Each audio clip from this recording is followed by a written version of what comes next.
Welcome. Mushoku Tensei is definitely known for a variety of things, from world building, characters, and a bit of degenerate stuff which some would call culture material. I like the series, and I like the way it masterfully sucks you into its world.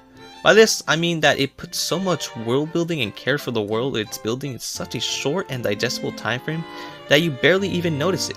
The first two episodes of Mushoku Tensei are rich with world building, foreshadowing, and well-crafted characters. Mushoku Tensei is a legendary isekai with a noteworthy introduction. Before I dive into Mushoku Tensei's genius introduction episode, I will say that I am very thankful to all of you who subscribed because we finally did it. We reached 100 subscribers. Thank you for reaching this milestone, and I am thankful to all of you who subscribed. I just want to say one thing. Yo, Adrian! I did it! The next upload goal will be 1,000 subscribers. I know we can make it.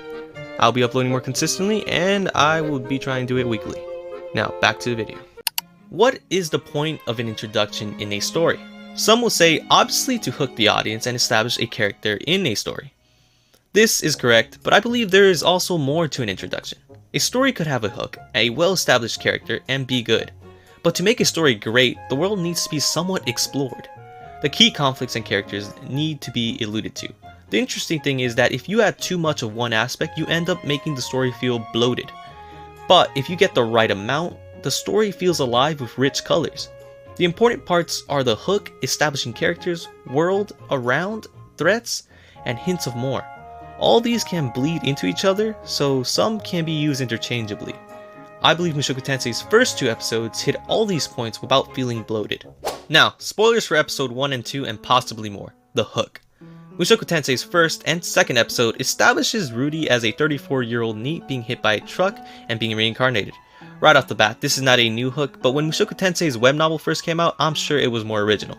But even so, the first episode more so alludes to those events, while the second shows it, which is more unique because it makes the viewer wonder how the main character got into this state, even if it was for the briefest of moments. The first episode's second hook is the magic.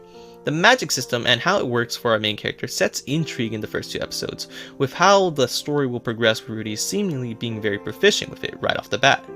While this also isn't a revolutionary hook, it also still is an engaging one, similarly to the first one. It does both the hooks in a very refreshing way, with the first being hit by a truck. Usually the main character is average or intelligent, but rarely is he a degenerate and off-putting as Rudius is. Thus, him pushing someone out of the way being the only redeeming thing about him is an interesting thing to see. The average isekai story also tries to make the main character likable, and usually they don't struggle. But I think that Rudy does the opposite with the story and puts more of a focus on his struggles and is not trying to make Rudius an appealing person. The second hook, the magic, while making him strong, does not solve his inner struggles, which we see with him being scared of going outside, until Roxy helps him, which the story uses to show that Rudius, while having the unique magic abilities and being very proficient at it, still needs help, which matches nicely with the first hook with Rudy having inner struggles.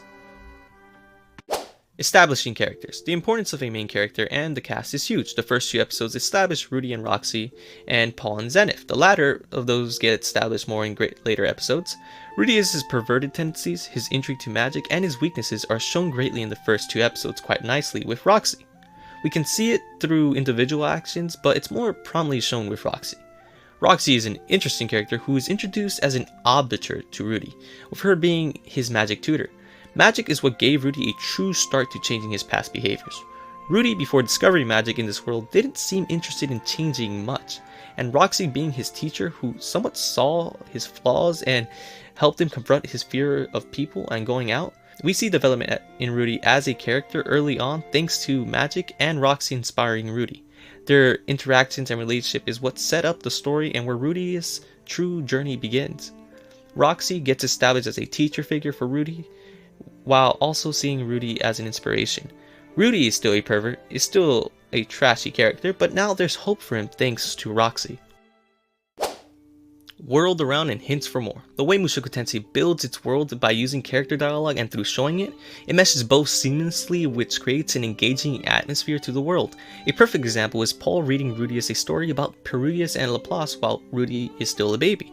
While the audience is more engaged with what's happening, we get a nice feeling that the world is huge with lore being dropped. Another example is through the magic with Roxy and Rudius.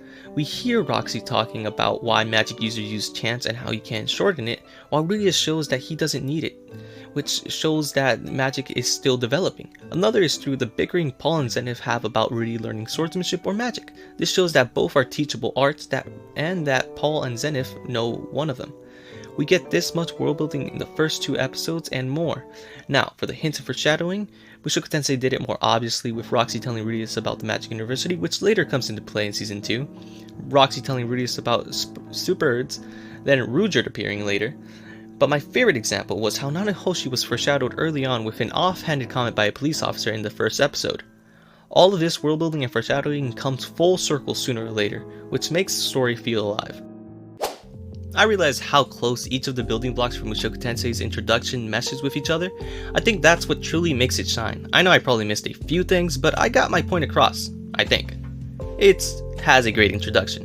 Mushoku Tensei is amazing, and if you like this video, please drop a like and leave a comment on your favorite aspect of Mushoku Tensei. I've been MiniDragon21, peace.